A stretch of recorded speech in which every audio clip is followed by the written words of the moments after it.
Hello everyone. आज हम जो हमने पिछली क्लास में percentage U degree of consolidation के बारे में पढ़ा था उसके ऊपर एक सिंपल सा छोटा सा न्यूमेरिकल करेंगे जो उन फॉर्मूलाज के ऊपर ही बेस्ड होगा जो हमने पहली क्लास में पढ़े थे। बस थोड़ा दिमाग उसमें लगाना होगा, ठीक है। डिफिकल्ट नहीं है, इजी है। बस जैसे मैंने कंसेप्ट्स को समझाया था उतनी डीप नॉलेज आपको होनी चाहिए, ठीक है। तो अगर आपने पिछला लेक्चर देखा हुआ है तो वो क्वेश्चन आपसे ऐसे ही हो जाएगा, ठीक है, क्योंकि मैंने पूरी डेप्थ तक आपको उस कंसेप्ट की जानकारी दी है, ठीक है। अब जैसे मर्जी क्वेश्चन को घुमाया जाए आप कर लोगे, ठीक है। अब वो वाला क्वेश्चन 10 सेकंड के लिए, जैसे कि हम करते होते हैं, 10 सेकंड के लिए आपकी स्क्रीन के ऊपर रहेगा। आई एम श्योर कि आपसे वो क्वेश्चन हो जाएगा, ठीक है। अगर आपने पिछला लेक्चर नहीं देखा तो उसको एक बार जरूर देख लेना, क्योंकि अगर थोड़ी बहुत ही गुंजाइश हो कि वो क्वेश्चन ना हो तो पिछला लेक्चर देख के डेफिनेटली वो क्वेश्चन हो जाएगा, ठीक है। उसके बाद उस क्वेश्चन को मैं आपके साथ डिस्कस करूंगा and then we will proceed further with our chapter of consolidation, ठीक है। तो वो क्वेश्चन 10 सेकंड के लिए आपकी स्क्रीन के ऊपर ये रहा।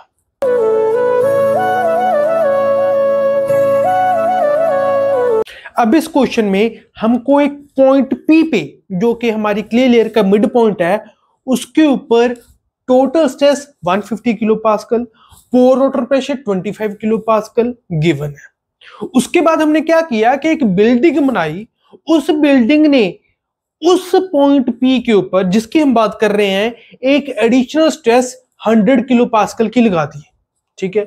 100 किलो पास्कल की एक एडिशनल स्ट्रेस लग रही है सैचुरेटेड क्ले के ऊपर। बिल्डिंग बनाई है, बिल्डिंग ऑफ कोर्स रहेगी, तो मतलब एक स्टैटिक लोड लग रहा है सैचुरेटेड क्ले के ऊपर, तो ऑफ कोर्स कंसोलिडेशन तो होगी, ठीक है। हमसे ये पूछा है कि जब इस पॉइंट पी के ऊपर इफेक्टिव स्ट्रेस 175 किलो पास्कल आ गई, तब डिग्री ऑफ कंसोलिडेशन, जिसको हम परसेंटेज यू से रिप्रेजेंट करते हैं, वो क्या होगा इन इंटीजर। ध्यान दीजिए, मैंने इन ब्रैकेट इंटीजर ऐसे लिखा हुआ है। क्यों? क्योंकि मैंने आपको बताया था कि न्यूमेरिकल आंसर टाइप की क्वेश्चन में 3 चीजें आपको बहुत ही ध्यान रखनी है। फर्स्ट इज क्या पूछा इसमें? Percentage you. सेकंड होता है किस यूनिट्स में पूछा है। इसमें ऑफ कोर्स यूनिट्स का कोई रेलेवेंस नहीं होगा क्योंकि ये परसेंटेज यू पूछा है, ठीक है ना। यू के कोई यूनिट्स नहीं होते डिग्री ऑफ कंसोलिडेशन के, क्योंकि ये है ही रेशियो। कंसोलिडेशन रेशियो इसका दूसरा नाम है, ठीक है। जब हम इसको एज ए रेशियो रिप्रेजेंट करें, परसेंटेज ना रिप्रेजेंट करें, तब हम इसको जनरली कंसोलिडेशन रेशियो का नाम देते हैं। तो इसके कोई यूनिट्स तो है नहीं, पर ये परसेंटेज यू है, परसेंटेज, तो मतलब ये इसका पता चल गया कि इसको एज ए परसेंटेज रिप्रेजेंट करना है, एंड में इनटू 100 करना है, ठीक है। एज ए परसेंटेज इसको रिप्रेजेंट करना है, ठीक है। तो यूनिट्स ना देखकर हमको इस बात का अंदाजा लगाना पड़ेगा कि ये दिस इज परसेंटेज। तीसरा मैं आपको बताता हूं कि कितने डेसिमल्स तक। इसमें डेसिमल्स तो कुछ कहा नहीं, पर ये कह दिया कि इन इंटीजर रिप्रेजेंट करिए।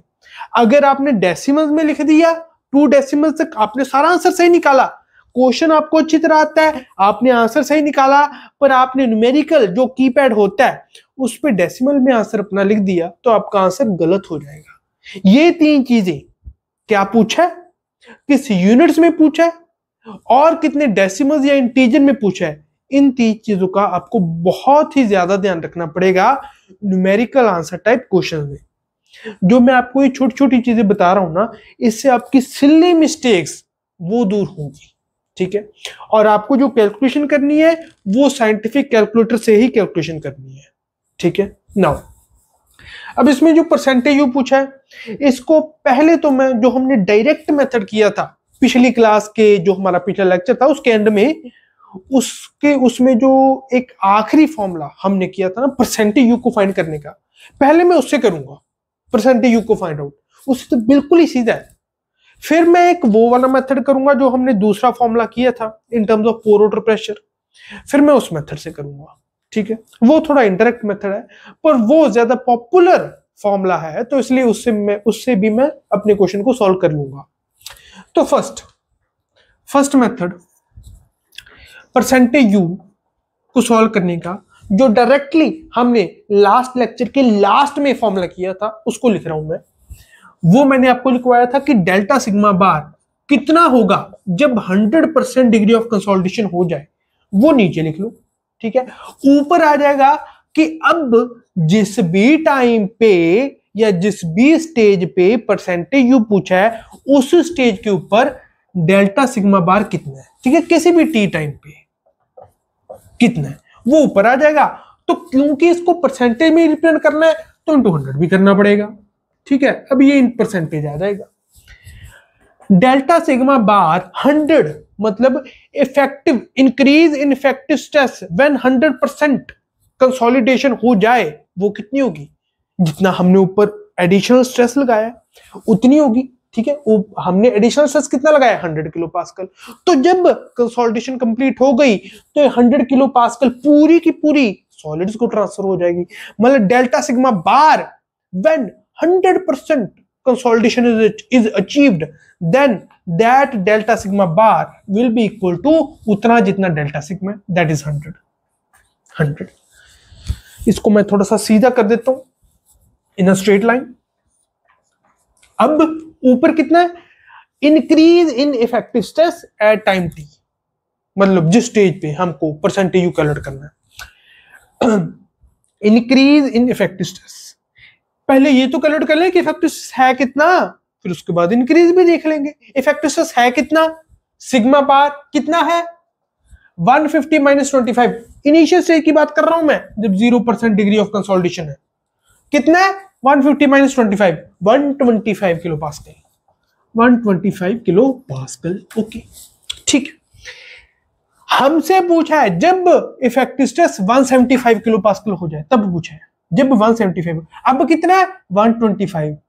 जब 175 हो जाए मतलब कितना इंक्रीज पूछ रहे हैं? 175 माइनस 125 कितना ही हुआ? 175 minus 125 it is equal to 50। तो delta sigma bar at time t या जिस स्टेज पे भी हमको परसेंटेज यू कैलकुलेट करना है, this will be equal to 175 minus 125, this is equal to 50। 50 by 100 into 100, क्योंकि परसेंटेज में कन्वर्ट करना है ना, तो दिस इज इक्वल टू 100 से 100 गया इक्वल टू 50%। एक लाइन में आंसर। ठीक है, आपको अगर फॉर्मूला याद ही होगा तो ऐसे लिखने की जरूरत नहीं है जैसे मैंने फॉर्मूला लिखा है। मैं तो क्योंकि आपको सॉल्व करवा रहा हूं इसलिए मैंने फॉर्मूला लिखा है। आपकी अच्छी प्रैक्टिस होगी, अच्छी रिवीजन होगी, जैसे मैंने आपको समझाया वैसे कर रहे हो, अच्छे से रिवाइज कर रहे हो जो मैंने आपको कराया, जरूरत ही नहीं है आपको ये लिखने की, डायरेक्ट वे करो। ठीक है ना। नाउ ये तो हो गया शॉर्टकट मेथड। अब ये जो ये वाला मेथड है ये तो मैंने आपको करवाया था। ठीक है, आपने कहीं और से अगर पढ़ा हो तो आपने इन terms of pore water pressure he formula पढ़ा होगा। तो इन terms of pore water pressure जो कि एक पॉपुलर तरीका है इसको सॉल्व करवाने का, उसमें भी मैं आपको करवा देता हूं, कोई बड़ी बात नहीं है। वो क्या होता है? वो होता है, क्योंकि अगर आपने कहीं पहले पढ़ा होगा तो आपने of course in terms of pore water pressure he formula पढ़ा होगा परसेंटेज यू का, जो हमने सेकंड फॉर्मूला किया था अपने पिछले लेक्चर में। उससे भी कर सकते हैं, उससे भी मैं करने जा रहा हूं। हाँ, जो ज्यादा इजी मेथड है वो वही है जो मैंने आपको एंड में करवाया था, वो ज्यादा इजी है। नो, इसको अगर मैं करूं तो वो वाला फॉर्मूला हमने क्या किया था? यू आई जो एक्सेस पोर वाटर, क्या एक्सेस पे मैं बहुत जोर दे रहा हूं, एक्सेस पे जोर दे रहा हूं सारा मैं। Excess pore water pressure initial, U I मतलब इनिशियल 0% डिग्री ऑफ कंसोलिडेशन पे, excess pore water pressure initial U I, ये डिनोमिनेटर में होता है। ऊपर ये फॉर्मूलास कैसे आए हैं ये हमने इन डिटेल डिस्कशन की है पिछले लेक्चर में। ऊपर आ जाएगा you I minus you. You क्या होगा? You is access pore water pressure, जिस भी टाइम पे या जिस भी स्टेज पे हमको परसेंटेज यू कैलकुलेट करना है उस स्टेज पे। Excess pore water pressure initial कितना होगा? Initially all the additional load, all the additional stress that we have applied will be initially taken by water, pore water। तो ui कितना हो जाएगा? जितना हमने लगाया 100 किलो पास्कल का एडिशनल स्ट्रेस 100। अब ऊपर न्यूमरेटर में क्या ना 100 माइनस जो अब का पोर वाटर प्रेशर है। अब कितना देखिए सिग्मा नॉट बार 125 से 175 हो गया। मतलब सिग्मा बार डेल्टा सिग्मा बार की अगर मैं बात करूं तो इस स्टेज पे डेल्टा सिग्मा बार 50 किलो पास्कल हो गया। ठीक है, जो मैंने आपको पहले इसका परसेंटेज यू का हमने फर्स्ट फॉर्मूला से किया है कैलकुलेट। ठीक है, इससे पहले वाले पे तो उसमें भी हमने देखा था कि डेल्टा सिग्मा बार 50 किलो पास्कल है इस स्टेज पे। ठीक है, जहां पे हमको परसेंटेज यू कैलकुलेट करना है। तो डेल्टा सिग्मा बार 50 मतलब 50 किलो पास्कल इफेक्टिव स्ट्रेस बढ़ गई। तो मतलब इतना ही एक्सेस पोर वाटर प्रेशर कम हुआ होगा। ठीक है, मतलब जो डेल्टा यू है that is equal to 50 kilopascal. ठीक है, अब चाहे तो जो ये ui माइनस यू है ना, this is nothing but decrease in pore water pressure, मतलब डेल्टा यू। चाहे आप डायरेक्टली इसमें 50 किलो पास्कल रख दो, ठीक है, देन ऑल्सो वो your question will be solve. अगर आपने फॉर्मूला डायरेक्टली फॉर्मूला याद किया हो आपने फॉर्मूला के हिसाब से चलना है तो मैं वैसे करा देता हूं।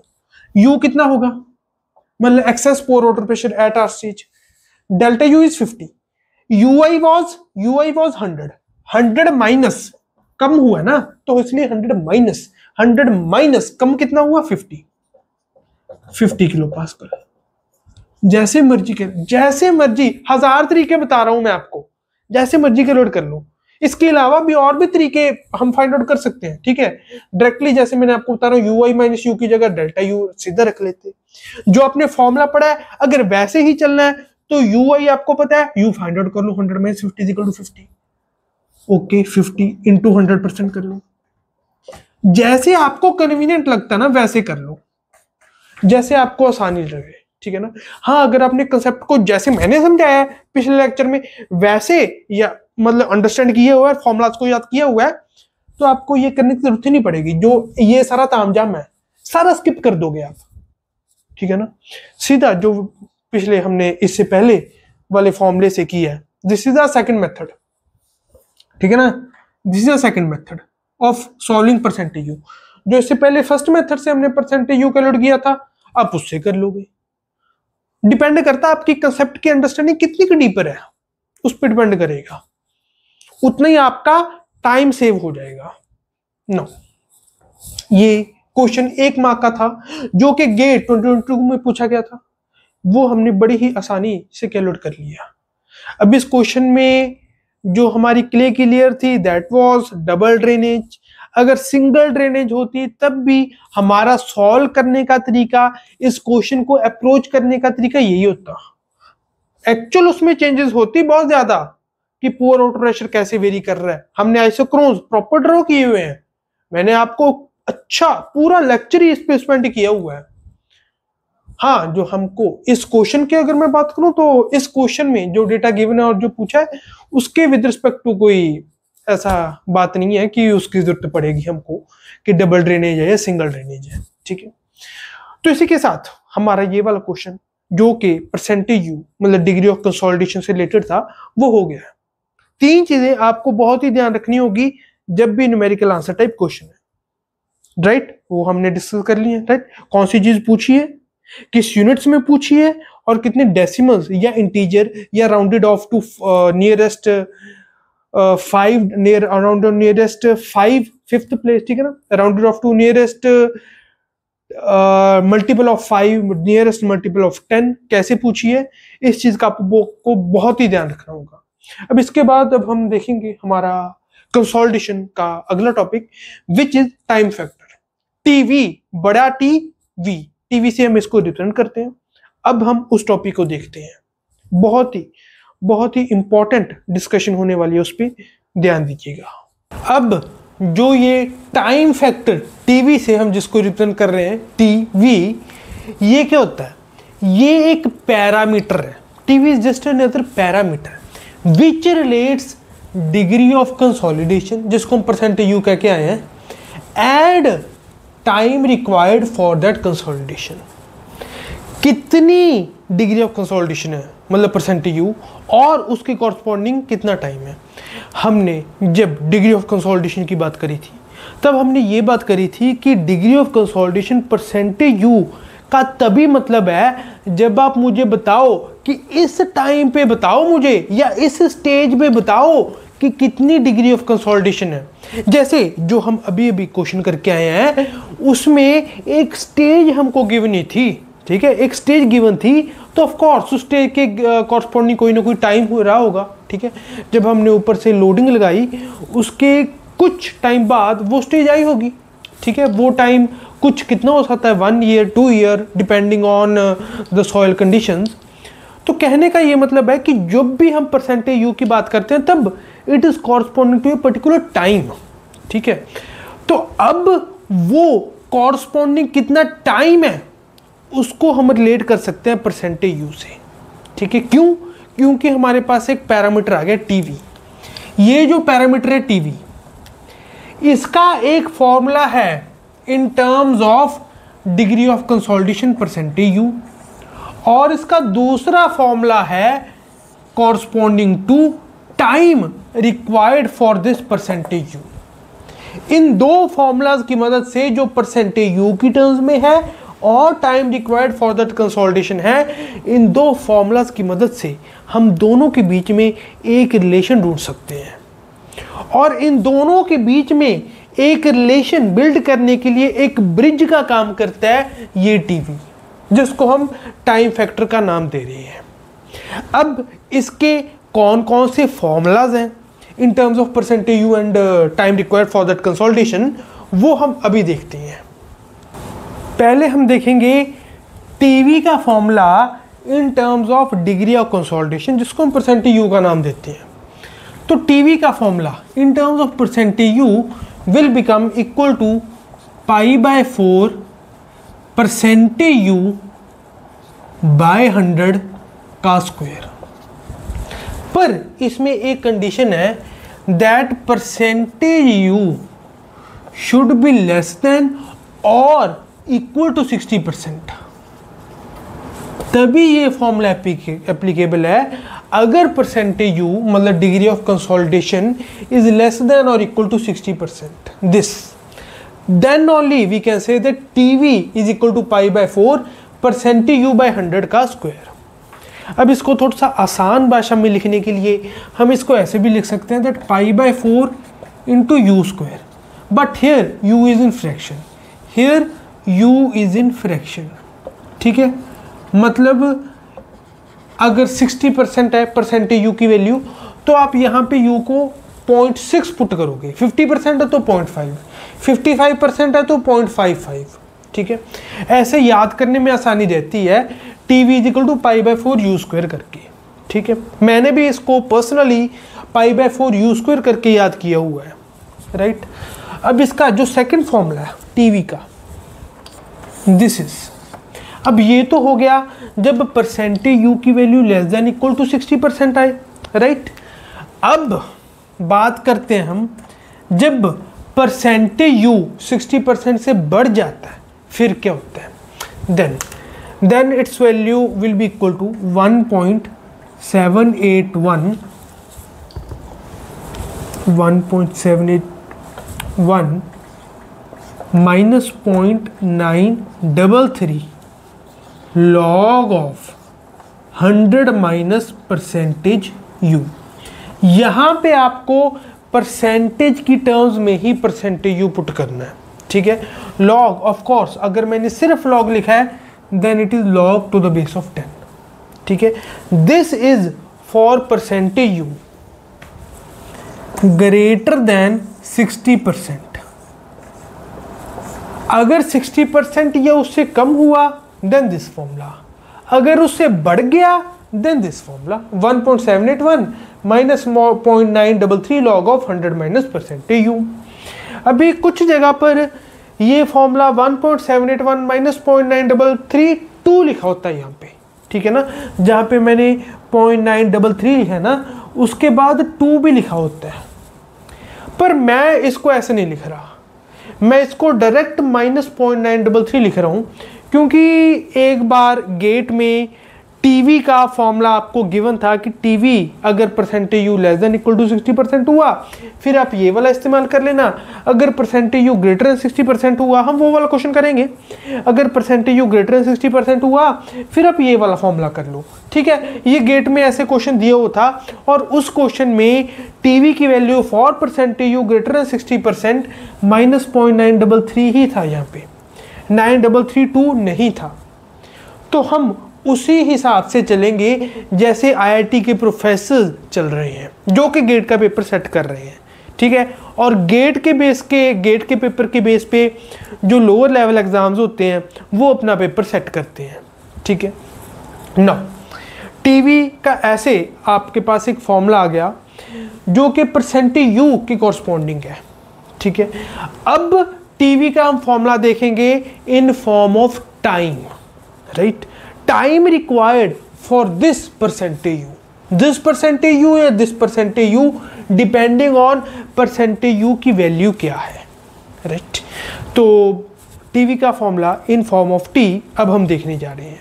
अब टीवी का formula in form of T वो क्या होगा, ये देखिए, TV is equal to CVT by D square.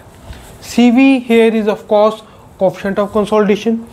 T is time required for that consolidation जिसकी भी हम बात कर रहे हैं, ठीक है। And D is here length of drainage path. D is length of drainage path. अब ये लेंथ ऑफ ड्रेनेज पाथ किसकी इक्वल होगा? जब हमने आइसोक्रोन्स की बात करी थी तब भी मैंने आपको बताया था। अब दोबारा से एक रिविजिट कर लेते हैं उसको कि जब टू वे ड्रेनेज होगी, right. Let's draw here to way drainage. ऐसे इस तरफ मैं बना देता हूँ, here let's say it is sand, ठीक है। ऊपर भी सैंड है, नीचे भी सैंड है। तो यहाँ पे हियर जो इधर वाला पार्टिकल है इसको ये नज़दीक पड़ेगा, इधर वाले पार्टिकल को ये नज़दीक पड़ेगा। ज़्यादा से ज़्यादा डिस्टेंस किसी भी पार्टिकल को जो ट्रेवल करना पड़ेगा दैट विल बी वो वाला डिस्टेंस जो इस पार्टिकल को ट्रेवल करना पड़ेगा, क्योंकि इससे जो ऊपर वाला पार्टिकल होगा वो इधर से निकल जाएगा, इससे जो इधर है उसको ये वाला डिस्टेंस छोटा पड़ेगा। तो जो ये वाला पार्टिकल है उसको चाहे इधर से जाना है या इधर से जाना है, उसको इतना डिस्टेंस तो कवर करना पड़ेगा ही। कौन से वाले पार्टिकल को? जो इसके मिड पे है, राइट। अगर इसकी पूरी की डेप्थ h0 है, h0 is thickness of our compressible layer, ठीक है। तो जो h0 है मैक्सिमम डिस्टेंस जो किसी भी पार्टिकल को ट्रेवल करना पड़ेगा to exit from this compressible layer, that will be half of this compressible layer. That means D will be equal to h0 by 2. D is length of drainage path. कि drainage करने के लिए maximum distance किसी भी particle को कितना travel करना पड़ेगा उसको हम कह रहे हैं लेंथ ऑफ ड्रेनेज पाथ, ठीक है। तो इस केस में अगर हमारे पास टू वे ड्रेनेज है, राइट, टू वे ड्रेनेज अगर हमारे पास अवेलेबल है देन मैक्सिमम डिस्टेंस जो किसी भी पार्टिकल को ट्रेवल करना पड़ेगा this will be D equal to h0 by 2 where h0 is thickness of compressible layer. Two way drainage है तो D will be equal to h0 by 2, ये मैंने आपको समझा दिया। यही अगर वन वे ड्रेनेज हो फिर क्या होगा, फिर मैं आपको इधर ड्रॉ करके बताता हूँ। दिस इज, मान लीजिए यहाँ पर सैंड है हमारी, सिर्फ वन वे ड्रेनेज है तो यहाँ इस तरफ there is no drainage path, right. This is an impervious zone, ठीक है। इधर जो जोन है, इधर जो सॉइल है दैट इज इम्परवियस, यहाँ पे पानी निकल नहीं सकता। तो यहाँ पे इधर जो पार्टिकल होगा इसको इतना डिस्टेंस ट्रेवल करना पड़ेगा, जो इधर पार्टिकल है उसको कितना, पहले इस वाले केस में तो ये वाला डिस्टेंस ट्रेवल कर पा रहा था क्योंकि इधर सैंड थी। अब यहाँ पे इधर ही सैंड है, इधर वो निकल ही नहीं सकता, तो इसको इतना डिस्टेंस ट्रेवल करना पड़ेगा, इधर वाले को इतना करना पड़ेगा, बीच वाले को इतना, ठीक है। मतलब कोई भी पार्टिकल इस लेयर में कहीं पर भी हो, ठीक है, उसको मैक्सिमम डिस्टेंस ट्रेवल करना पड़ेगा इधर वाला, जो भी यार थिकनेस ऑफ कंप्रेसिबल लेयर है, ठीक है। ऑफ कोर्स ये वाटर का पार्टिकल ही होगा, ठीक है, क्योंकि जब भी कंसोलिडेशन होती है, जब भी हमारी सॉइल सेटल होती है, बैठती है नीचे, तो वो इसलिए हो रही है क्योंकि उसमें से पानी निकल रहा है, right.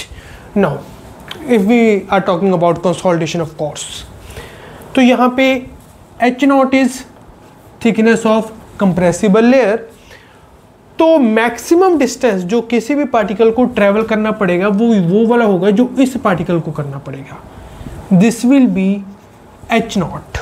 So if one way drainage is available, सिर्फ एक ही साइड से वन वे, सिर्फ वन वे ड्रेनेज है, सिर्फ एक ही साइड से पार्टिकल निकल सकते हैं हमारी कंप्रेसिबल लेयर के, कंप्रेसिबल लेयर क्योंकि वो ही कंप्रेस हो रही है, कंप्रेस मतलब दबना, तो कंप्रेसिबल लेयर के पार्टिकल अगर एक ही साइड से निकल पा रहे हैं तो उसको ऑफ कोर्स जो लेंथ ऑफ ड्रेनेज पाथ है that is of course equal to thickness of compressible layer, and so in this case D will be equal to H0, ठीक है।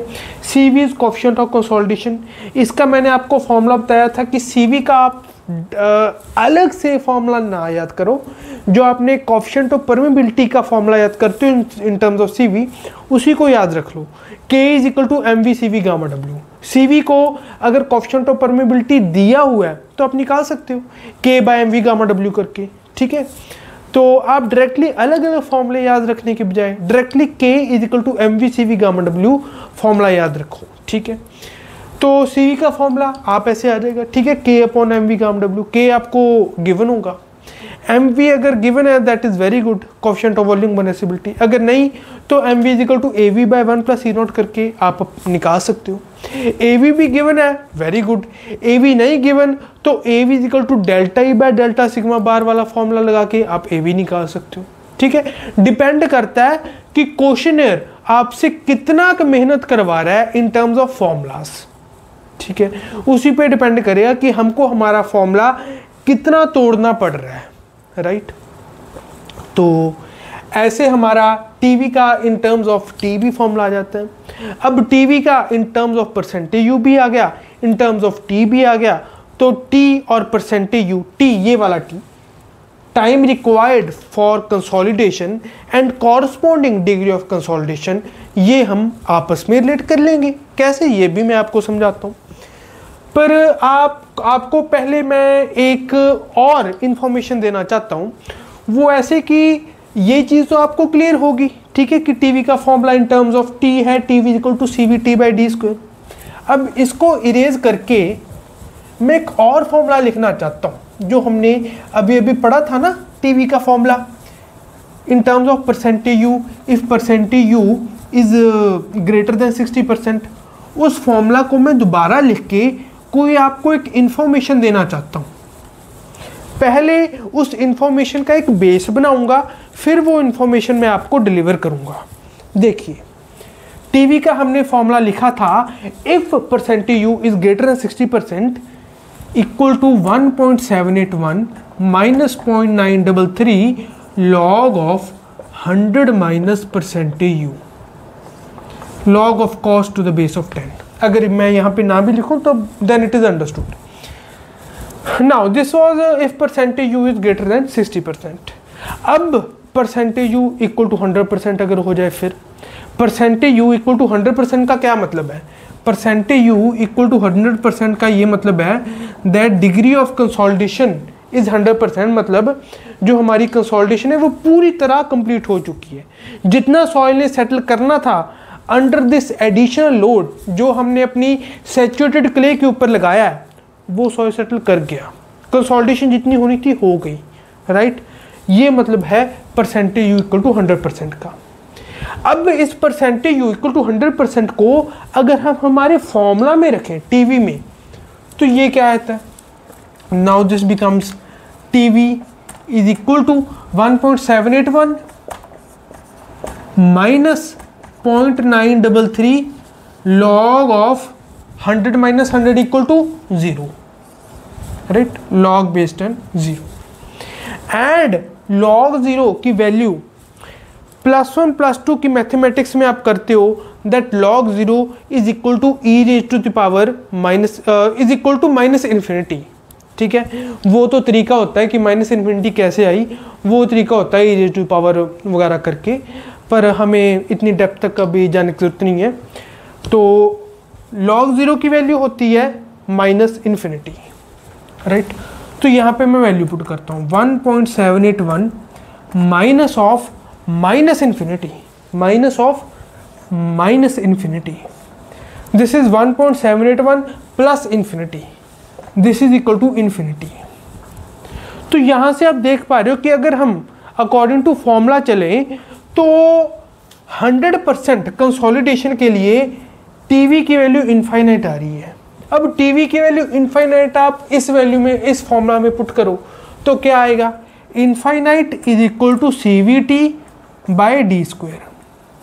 तो CV की तो ऑफ कोर्स कोई पर्टिकुलर वैल्यू है, coefficient of consolidation, उसकी एक पर्टिकुलर वैल्यू होती है हमारे सॉइल के लिए। ठीक है, D length of drainage path, जो भी होगा 2 वे ड्रेनेज या 1 way drainage, we will calculate according to length of drainage path, right, D आ जाएगा।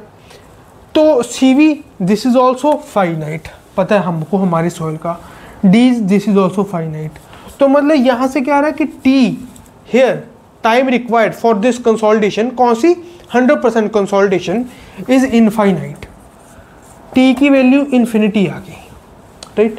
तो यहाँ से आपको साफ साफ पता चल रहा है कि परसेंटेज U इक्वल टू 100%, मतलब 100% कंसोलिडेशन के कॉरस्पॉन्डिंग, मतलब हमारी कंसोलिडेशन जब पूरी कंप्लीट हो गई उसके कॉरस्पॉन्डिंग जो टाइम आ रहा है दैट इज इनफाइनाइट। मतलब अगर हम प्योरली बेस्ड ऑन इक्वेशन चलें तो time required for 100% consolidation is infinite, मतलब अनंत समय तक कंसोलिडेशन चलती रहेगी, चलती रहेगी, चलती रहेगी। हमने कोई लोड लगाया हमारे सॉइल के ऊपर और उसकी वजह से कंसोलिडेशन चलती जा रही है, चलती जा रही है। कैसे होता है? नहीं, ऐसे नहीं होता। अगर ऐसे होता तो हम सेकेंडरी कंसोलिडेशन को कैसे नोट कर पाते? सेकेंडरी कंसोलिडेशन जो कि plastic readjustment of soil solids की वजह से हो रही है, वो तो तभी शुरू होती है जब प्राइमरी कंसोलिडेशन शुरू हो खत्म हो जाती है। ठीक है, when primary consolidation gets completed only then secondary consolidation starts. तो मतलब ऐसे तो नहीं है कि अनंत समय तक कंसोलिडेशन चल ही रही है। तो जो इक्वेशंस है वो कैसे ना कैसे हमें मिसगाइड कर रहे हैं अगर परसेंटेज U इक्वल टू 100% की वैल्यू हम रखते हैं हमारी इक्वेशंस में। ठीक है, तो मतलब इसका मतलब हम प्योरली बेस्ड ऑन इक्वेशंस नहीं चल सकते अगर हम 100% डिग्री ऑफ कंसोलिडेशन के बारे में सोचें तो इसलिए हमने हमारे आसान चीज़ों के लिए और इन चीज़ों को मद्देनज़र रखते हुए इस बात को हमने रखा है हमारे जो कॉमन जियो टेक्निकल लिटरेचर उसमें कि हम कंसोलिडेशन को पूरी तरह कंप्लीट मान लेंगे जब डिग्री ऑफ कंसोलिडेशन 90% के इक्वल हो जाए, राइट। जब डिग्री ऑफ कंसोलिडेशन 90% हो जाए तब हम हमारी कंसोलिडेशन को पूरी तरह कंप्लीट मानेंगे। क्योंकि अगर हम 100% के बेस के ऊपर चलते हैं तब आप देख सकते हैं कि प्योरली बेस्ड ऑन इक्वेशंस जो टाइम है वो इनफाइनाइट है, अनंत समय तक कंसोलिडेशन चलती रहेगी। ऐसा होता नहीं है। ठीक है, तो इन चीज़ों को ध्यान में रखते हुए हमने ये एक कॉमन अंडरस्टैंडिंग एक दूसरे के बीच में बिठाई है। जो जियो टेक्निकल इंजीनियर्स हैं, जो जियो टेक्निकल साइंटिस्ट हैं, उन्होंने ये कॉमन म्यूचुअल अंडरस्टैंडिंग बिठाई है कि जब 90% डिग्री ऑफ कंसोलिडेशन हो जाए तब हम मानेंगे कि हमारी कंसोलिडेशन पूरी तरह कंप्लीट हो गई। ठीक है, तो यहाँ से from this we can deduce कि जब, क्योंकि थ्योरेटिकली जो टाइम है, राइट, थ्योरेटिकली हमने देख लिया, theoretically infinite time is required, theoretically infinite time is required for 100% degree of consolidation, for 100% degree of consolidation, ये हमने देख लिया। इसीलिए हमने ये डिड्यूस करा, हमने ये एक दूसरे के बीच में म्यूचुअल अंडरस्टैंडिंग बिठाई that our primary consolidation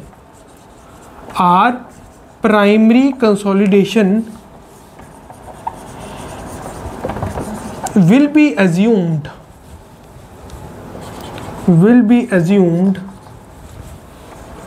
to get completed, will be assumed to be completed when percentage U is equal to 90%।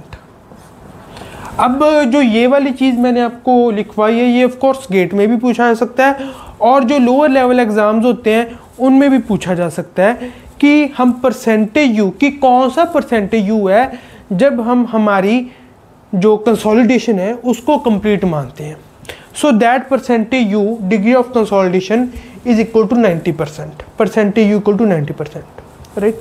अब हम ये भी बात कर लेते हैं, वैसे तो आपको अंदाज़ा लग ही गया होगा कि कैसे हम time required for a particular degree of consolidation percentage you कैसे हम वो कैलकुलेट करते हैं, ठीक है। पर फिर भी मैं आपको एक दोबारा से एक अच्छी अंडरस्टैंडिंग दे देता हूँ। बाकी जब हम न्यूमेरिकल्स करेंगे इस टॉपिक के ऊपर, ऑफ कोर्स अगली क्लास में हम न्यूमेरिकल्स करेंगे इस टॉपिक के ऊपर, तो आपको चीज़ें बहुत ही अच्छी तरह क्लियर होंगी, क्रिस्टल क्लियर, राइट।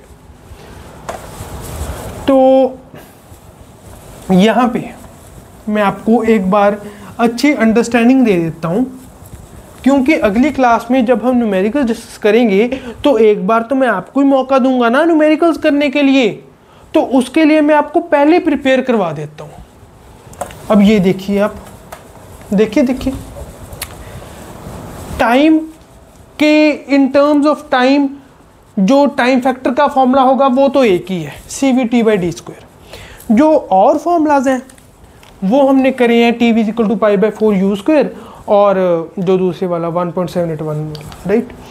तो जो भी टाइम आपको गिवन होगा उसके कॉरस्पॉन्डिंग, मान लीजिए मैं कह रहा हूँ मैंने अभी लोड लगाया, ठीक है, मैंने अपना घर बना लिया, इस घर का जो भी मान लीजिए 100 किलो पास्कल थोड़ा ज़्यादा हो गया, लेट्स से 50 किलो पास्कल, ठीक है, लोड लगा, मेरे एडिशनल लोड सॉइल के ऊपर लगा, जिस भी कंप्रेसिबल लेयर की मैं बात कर रहा हूँ उसके सेंटर पे 50 किलो पास्कल एडिशनल लोड आया, डेल्टा सिग्मा। तो मैं बात करना चाह रहा हूँ कि एक साल के बाद कितनी परसेंटेज यू होगा, डिग्री ऑफ कंसोलिडेशन कितनी होगी, ये मेरे को कैलकुलेट करना है, ठीक है। टाइम मेरे को दे दिया 1 साल 2 साल जितना भी टाइम मेरे को दे दिया। अब इस टाइम के कॉरस्पॉन्डिंग कितनी डिग्री ऑफ कंसोलिडेशन होगी ये मेरे को कैलकुलेट करना है। तो ये कैसे करूंगा, जो टाइम मेरे को पता है, टाइम पता है मेरे को, प्रॉपर्टीज ऑफ सॉइल मैं निकाल लूंगा लेबोरेटरी टेस्ट रिजल्ट से, CV और इन सिटू जो टेस्ट है वो करके मेरे पास D length of drainage path आ जाएगा। उसके बाद TV मैं कैलकुलेट कर लूंगा। टाइम मैंने डिसाइड किया है कितने टाइम के बाद मुझे चाहिए, T मेरे को पता है, CV properties of soil, property of soil है, that's coefficient of consolidation, laboratory test करके मैंने पता कर ली। कैसे करते हैं मैं आपको बताऊंगा। D length of drainage path ये भी मैंने इन सिटू टेस्ट करके पता कर लिया। TV की वैल्यू ये मैंने अब पता कर ली, CVT/d² का फॉर्मूला लगा के TV की वैल्यू मेरे पास आ गई। अब TV की वैल्यू जब भी आ गई मेरे पास, तो मेरे पास TV के इन टर्म्स ऑफ परसेंटेज ये 2 फॉर्मूलाज हैं, first is π/4u² and second is 1.781 minus 0.933 log of 100 minus percentage you. This is when percentage u is less than equal to 60%, this is when percentage u is greater than 60%। अब TV की मेरे पास value आ गई, ठीक है। अब जैसे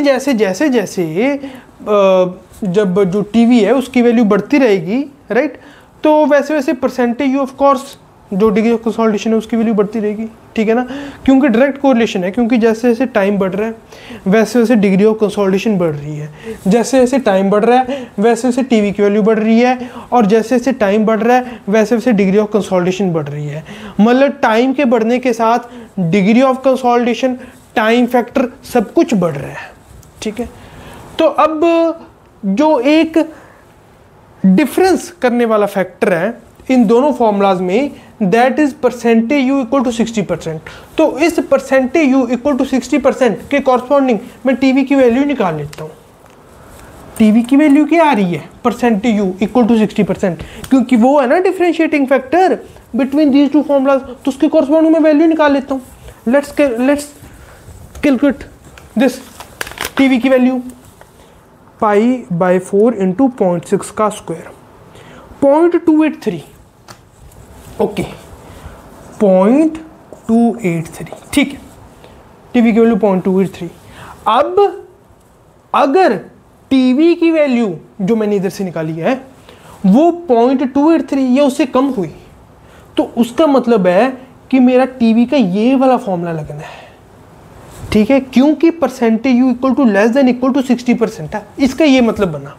अगर TV की वैल्यू 0.2, क्योंकि देखिए टाइम के बढ़ने के साथ टाइम फैक्टर बढ़ रहा है और डिग्री ऑफ कंसोलिडेशन बढ़ रही है, ठीक है, तो इन दोनों के बीच में differentiating factor was percentage equal to 60%, तो परसेंटेज इक्वल टू 60% के कॉरस्पॉन्डिंग टीवी 60%, ये मैंने कैलकुलेट कर लिया 0.283।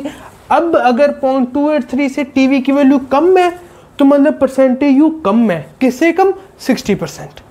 तो परसेंटेज यू 60% से कम है, परसेंटेज यू 60% से कम है, तो ये वाला फॉर्मूला लगा लो। इस फॉर्मूले से यू की वैल्यू कैलकुलेट कर लो। ऑफ कोर्स जो कैलकुलेट करोगे that will be in fraction, उसको 100 से मल्टीप्लाई करना पड़ेगा। अगर इन टर्म्स ऑफ परसेंटेज आप बात कर रहे हो तो यहाँ से आप यू की वैल्यू निकाल लो, क्या दिक्कत है, यू कैन कैलकुलेट। हाँ, अगर 0.283 से बढ़ गई वैल्यू, जो इधर से कैलकुलेट करी आपने CVT/d² वाला फॉर्मूला लगा के, अगर इधर से जो टीवी की वैल्यू आपने कैलकुलेट करी है वो 0.283 से बढ़ गई, फिर ये वाला फॉर्मूला लगा दो, 1.781 minus 0.933 log of 100 minus percentage you. यहां से परसेंटेज यू कैलकुलेट कर लो, फॉर्मूला है आपके पास, आपको पता चल गया कौन सा फॉर्मूला लगाना है इन दोनों में से। कैसे, टीवी 60% पे आपने वैल्यू खुद से निकाल ली, इधर से आपने निकाल ली, अब आपको पता चल गया इन दोनों में से कौन सा फॉर्मूला लगाना है, आपको ये पता चल गया तो आप परसेंटेज यू कैलकुलेट कर लोगे। अब आपने जो भी टाइम पीरियड आपको गिवन था उसके कॉरस्पॉन्डिंग परसेंटेज यू आपने कैलकुलेट कर लिया है, ठीक है ना।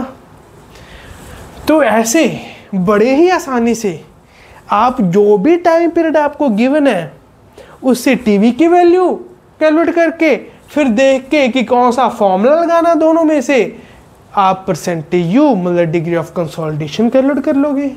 रिवर्स भी कर सकते हो, आपको परसेंटेज यू की वैल्यू दे दूं मैं कि अच्छा इतने % डिग्री ऑफ कंसोलिडेशन कब होगी, मैंने अपना लोड लगाया, लोड लगाने के कितने टाइम बाद इतनी डिग्री ऑफ कंसोलिडेशन होगी, ये बताओ मेरे को, ठीक है। आसान कर दिया आपने काम मेरा, क्यों, आपने परसेंटेज यू की मेरे को वैल्यू बता दी, तो अब मेरे को ये अपने आप ही पता चल गया। परसेंटेज यू आपने जब मुझको बता दिया ना, मान लीजिए 50% है, तो आपने मेरा काम आसान कर दिया। जब आपने कह दिया 50% है तब मेरे को पता चल गया ये वाला फॉर्मूला लगना है, क्योंकि ये वाला formula percentage U less than equal to 60% के लिए लग रहा है।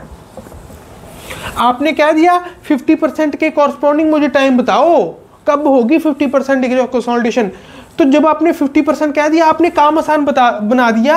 आपने परसेंटेज 50%, यू की वैल्यू 0.5 यहाँ पे रखोगे, टीवी की वैल्यू कैलकुलेट करोगे, टीवी की वैल्यू कैलकुलेट करके इस फॉर्मूला में पुट करोगे CVT/d² में, तो टाइम निकाल लोगे। CV पता है, d² पता है, टाइम निकाल लोगे। आसान बना दिया आपने काम मेरा, ठीक है ना, टाइम निकाल लोगे। अब आपको चल गया कि इतने डिग्री ऑफ कंसोलिडेशन, मान लीजिए 50% के कॉरस्पॉन्डिंग कितना टाइम लगेगा। मान लीजिए आप कह दो अच्छा 50% नहीं 70% के कॉरस्पॉन्डिंग बताओ, ठीक है। अब भी आपने काम आसान बना दिया, क्योंकि जब आपने 70% कह दिया तो आपने मेरे को ये बता दिया कि ये वाला फॉर्मूला लगा लो, क्योंकि 70% तो 60% से ज़्यादा है। तो आपने मेरे को ये कह दिया कि ये सेकंड फॉर्मूला लगा लो। लगा लिया मैंने ये वाला फॉर्मूला। ये लगा के मैंने टीवी की वैल्यू कैलकुलेट कर ली, परसेंटेज यू इक्वल टू 70% के कॉरस्पॉन्डिंग। टीवी की वैल्यू आ गई ना, टीवी की वैल्यू टाइम फैक्टर की। एक बार टीवी की वैल्यू आ गई मेरे पास, फिर तो CVT/d² वाला फॉर्मूला लगा के ये वाला टी कैलकुलेट कर लूँगा, कितना टाइम लगेगा। तो टीवी जो है ये ब्रिज का काम कर रहा है between time required for this consolidation and corresponding degree of consolidation. इन दोनों के बीच एक ब्रिज का काम कर रहा है ये टाइम फैक्टर टीवी। बहुत इंपॉर्टेंट पैरामीटर है, इसके ऊपर क्वेश्चंस आते हैं काफ़ी गेट में, मैं आपको कराऊंगा। अगले लेक्चर में हम टीवी के बेस पे ऊपर कुछ क्वेश्चंस करेंगे। हाँ, हालांकि जैसे मैंने आपको कराया आपको पूरा क्लियर हो गया कि कैसे क्वेश्चंस हम कर सकते हैं, कैसे जो टीवी है एक ब्रिज का काम कर रहा है between degree of consolidation and time required for that degree of consolidation. ठीक है, अब अगले लेक्चर में हम कुछ न्यूमेरिकल्स करेंगे इस टाइम फैक्टर के बेस के ऊपर, जो डिग्री ऑफ कंसोलिडेशन और कॉरस्पॉन्डिंग टाइम को रिलेट करेंगे। This lecture ends here. Thank you very much. I hope आपने पूरा इंजॉय करा होगा ये वाला लेक्चर। अगले लेक्चर में हम प्रॉपर न्यूमेरिकल्स करके इसकी अच्छी तरह फीलिंग लेंगे। Right, for now it's okay, we end our lecture. Thank you very much.